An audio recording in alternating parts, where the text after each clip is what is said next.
Hello everyone, welcome to my channel book worm. और आज के इस वीडियो में हम कवर करेंगे क्लास 8 की हिंदी का बुक का चैप्टर नंबर 2 बस की यात्रा। तो लेट्स स्टार्टेड। हम पांच मित्रों ने तय किया था कि शाम 4 बजे की बस से चलेंगे। पन्ना से इस कंपनी की बस सतना के लिए घंटे भर बाद मिलती है, जो जबलपुर की ट्रेन मिला देती है। तो इसमें जो स्टार्टिंग में जो लेखक कहते हैं वो कहते हैं कि लेखक के 5 मित्र होते हैं जिन्होंने तय किया था, उन्होंने डिसाइड किया था कि शाम की जो 4 बजे वाली बस है उससे वो चलेंगे।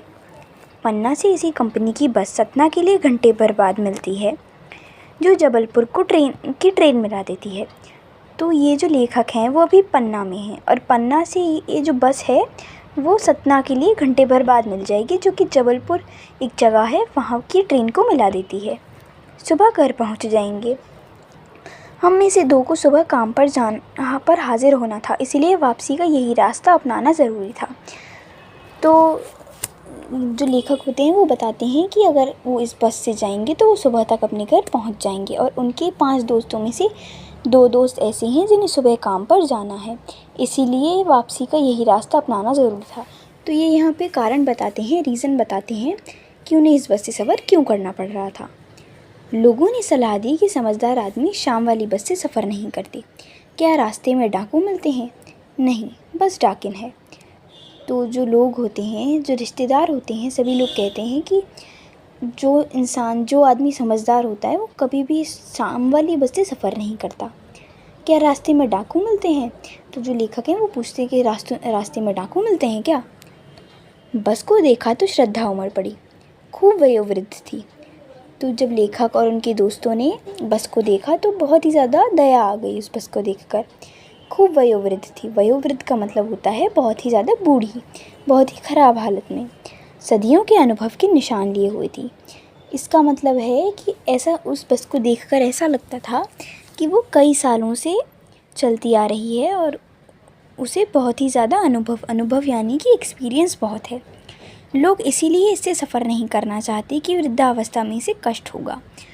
तो लेखक बताते हैं कि लोग जितने भी हैं वो इस बस से इसीलिए सफ़र नहीं करते क्योंकि इसकी वृद्धावस्था मतलब इसे बुढ़ापे में कष्ट होगा। यह बस पूजा के योग्य थी, यह तो बस पूजा करने के लिए ही लायक थी। उस पर सवार कैसे हुआ जा सकता है? तो जो लेखक होते हैं वो कहते हैं कि भाई इसकी तो पूजा करनी चाहिए, इस पर कोई सवार कैसे हो सकता है? बस कंपनी के एक हिस्सेदार भी उसी बस में जा रहे थे। तो जो बस कंपनी के हिस्सेदार थे वो भी उस बस में सफ़र कर रहे थे। हमने उनसे पूछा, यह बस चलती भी है? यहाँ पर हमने का मतलब है लेखक और उनके दोस्तों ने उस कंपनी के हिस्सेदार से पूछा। उस बस कंपनी के हिस्सेदार को बोला कि क्या ये बस चलती भी है? तो वह बोले, चलती क्यों नहीं है जी, अभी चलेगी। तो जो होते हैं बस कंपनी के हिस्सेदार वो कहते हैं कि हाँ जी चलेगी क्यों नहीं, अभी चल देगी। हमने कहा वही तो हम देखना चाहते हैं, अपने आप चलती है ही है। हाँ जी, और कैसे चलेगी? तो जो लेखक होते हैं और जो उनके दोस्त होते हैं वो कहते हैं कि हम भी तो यही देखना चाहते हैं, कितनी देर से यही देखने के लिए तो बैठे हुए हैं बस चलती भी है या नहीं चलती। गजब हो गया, ऐसी बस अपने आप चलती है। हम आगा पीछा करने लगे का मतलब है कि जो लेखक और लेखक के जो दोस्त हैं वो इधर उधर देखने लगे। तो उन्हीं 5 दोस्तों में से एक डॉक्टर थे।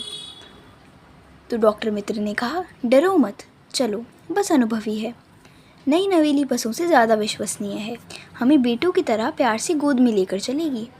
तो जो उनके डॉक्टर फ्रेंड होते हैं वो कहते हैं कि भाई डरने की कोई बात नहीं है, चलो इसी बस से, यह बस बहुत अनुभवी है, बहुत एक्सपीरियंस है इस बस को।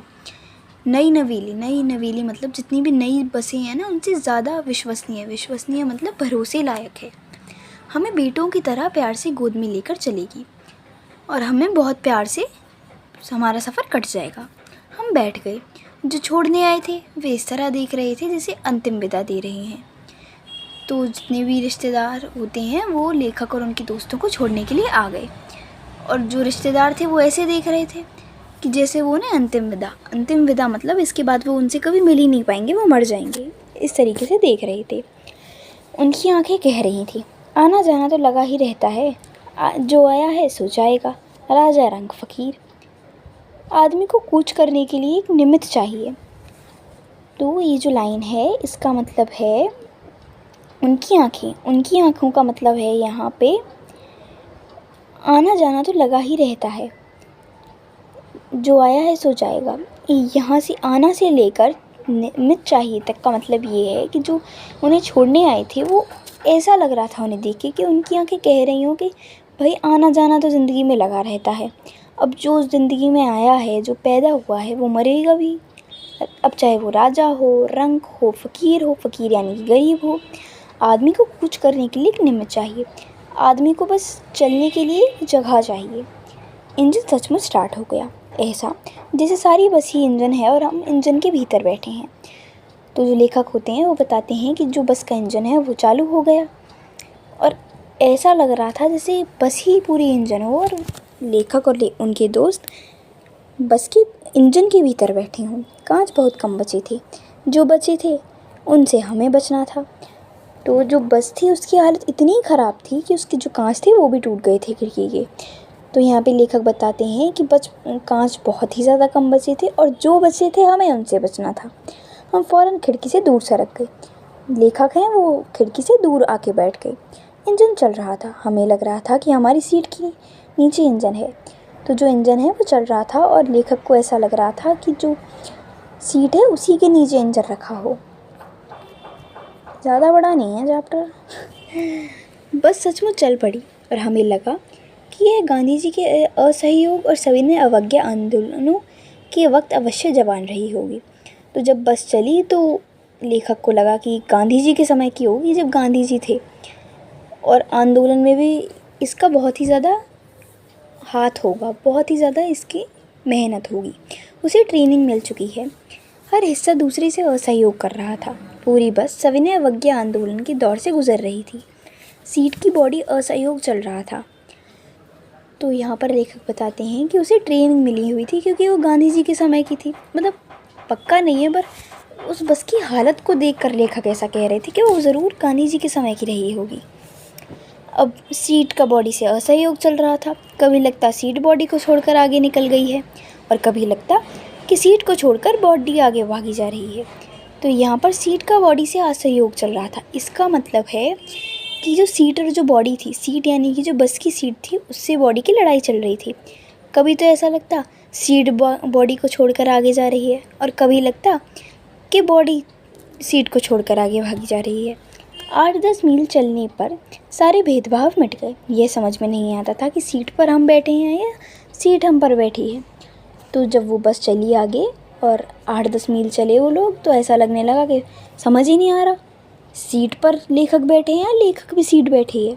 एकाएक बस रुकी तो अचानक बस रुक गई। एकाएक का मतलब है अचानक। मालूम हुआ कि पेट्रोल की टंकी में छेद हो गया है।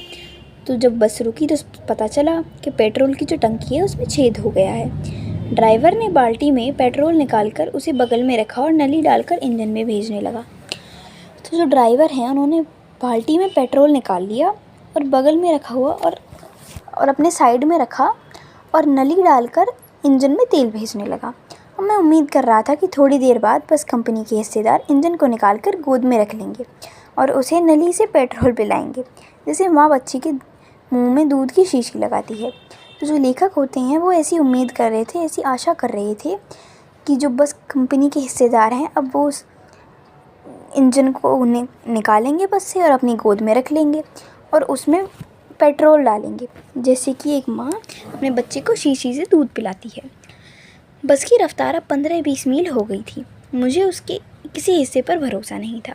तो जो बस थी अब उसने 15-20 मील का सफ़र तय कर लिया था, पूरा हो गया था। मुझे उसके किसी हिस्से पर भरोसा नहीं था। जो लेखक थे उसके किसी भी हिस्से पर भरोसा नहीं था। ब्रेक फेल हो सकता है, स्टीयरिंग टूट सकता है। तो ये वो कंडीशंस हैं। अब अगर जैसे क्वेश्चन आएगा कि लेखक को क्या क्या लगा कि क्या क्या हो सकता है बस के साथ, तो उसका आंसर ये होगा ब्रेक फेल हो सकता है, स्टीयरिंग टूट सकता है। अब प्रकृति के दृश्य बहुत लुभावने थे। दोनों तरफ हरे भरे पेड़ थे जिन पर पक्षी बैठे थे। लुभावने का मतलब है कि कंडीशन से बिल्कुल मिलते जुलते थे। मतलब जैसी कंडीशन थी वैसे ही सब हो रहा था उनके आसपास भी। अब उनके आसपास, बस के आसपास पेड़ पौधे थे और जो कि ऐसा लग रहा था कि वो जो बस है वो उनसे टकरा कर गिर जाएगी। झील दिखती तो सोचता कि इसमें बस गोता लगा जाएगी। तो जो लेखक हैं, जब भी उनको कोई झील दिखती थी तो उन्हें ऐसा लगता था कि कहीं बस डूब ना जाए। एकाएक फिर बस रुकी।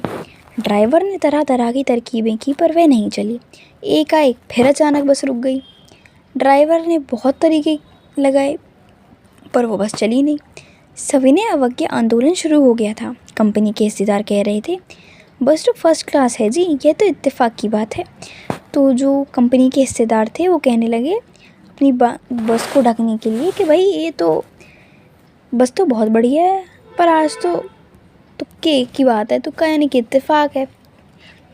क्षीण चांदनी में वृक्षों की छाया के नीचे बस बड़ी दयनीय लग रही थी। क्षीण चांदनी का मतलब होता है चांद की रोशनी में वो बस बड़ी दयनीय, बड़ी बूढ़ी सी लग रही थी। लगता जैसे कोई वृद्धा थक कर बैठ गई हो। उस बस को देखकर ऐसा लग रहा था कि कोई बूढ़ी औरत थक कर बैठ गई हो। हमें ग्लानि हो रही थी कि बेड़ी पर लदकर हम चले आ रहे हैं। तो बहुत ही ज़्यादा दुख हो रहा था लेखक को कि हम उस बस पर लदकर आ रहे हैं। अगर इसका प्राणांत हो गया तो इस बियाबान में हमें इसकी अंत्येष्टि करनी पड़ेगी। अब इस लाइन का मतलब है, अगर इसका प्राणांत हो गया तो बियाबान में इसका अंत्येष्टि करनी पड़ेगी। प्राणांत, अब यहाँ पर शायद वो नहीं दिए हुए हैं शब्दकोश जहाँ पे मीनिंग लिखे हुए होते हैं, तो मैं लिख रही हूँ, आप साइड बाय साइड नोट करते रहना।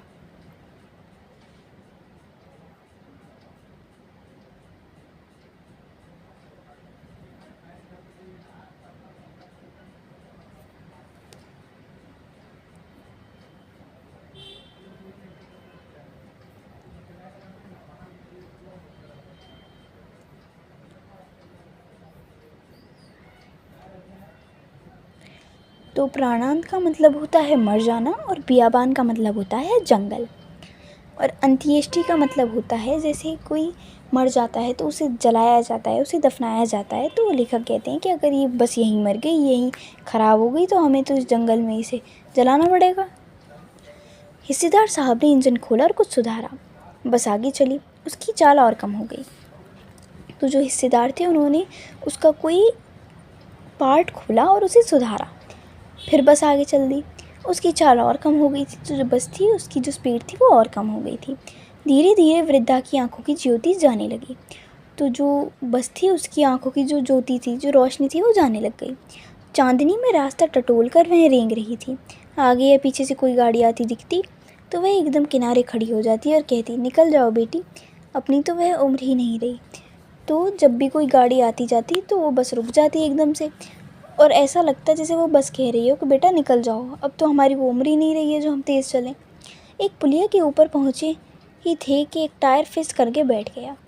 तो अब जो एक पुलिया पर जब लेखक जा रहे थे, लेखक की बस जा रही थी, तो एक जो टायर था वो फिस करके बैठ गया। वह बहुत ज़ोर से हिलकर थम गई। तो बस हिली और थम गई, रुक गई। अगर स्पीड में होती तो उछलकर नाले में गिर जाती। तो अगर वो बस ज़्यादा तेज़ चल रही होती या ज़्यादा स्पीड होती उसकी तो वो उछलकर नाले में गिर पड़ती। मैंने उस कंपनी के हिस्सेदार की तरफ पहली बार श्रद्धा भाव से देखा। तो जो लेखक हैं उन्होंने कंपनी के हिस्सेदार को श्रद्धा भाव मतलब बड़े ही मन से पहली बार उन्हें देखा। वह टायरों की हालत जानते थे, फिर भी जान हथेली पर लेकर इसी बस में सफ़र कर रहे थे।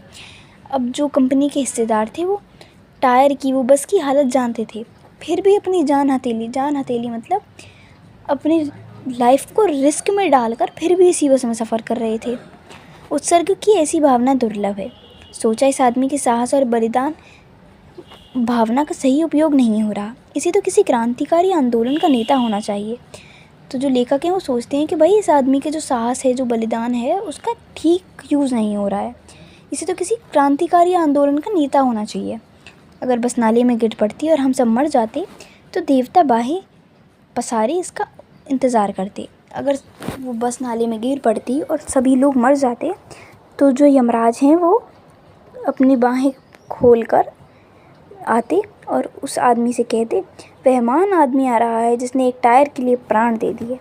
मर गया पर टायर नहीं बदला।